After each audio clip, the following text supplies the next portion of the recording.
Venezuela was once Latin America's wealthiest nation due to its vast oil reserves.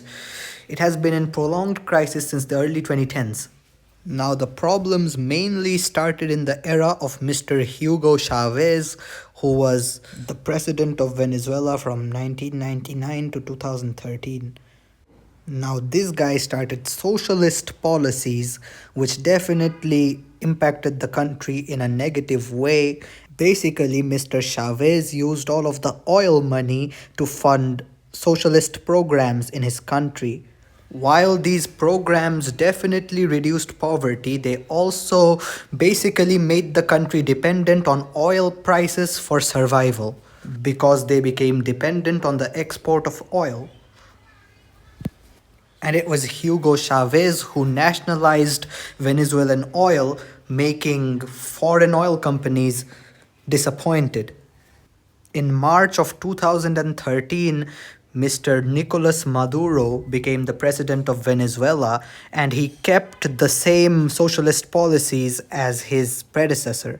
Now, the election he won was basically disputed and it was probably rigged in his favor, but yeah, that's the thing.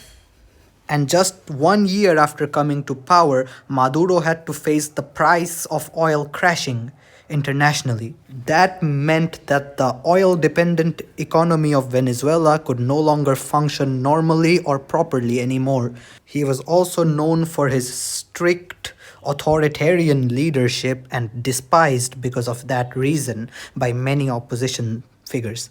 So, Venezuela was facing political instability and economic instability in the end of all this.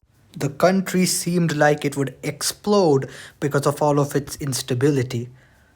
Finally, fast forward to 3 a.m. on January 3rd, 2026. That was the day American forces landed in Venezuela, and this was a whole plan to abduct Nicolas Maduro. The preparation was simple. They first blew off the air defense systems and radars of the country and then used a blackout throughout the country. They blacked it out with cyber attacks. They took out the electricity.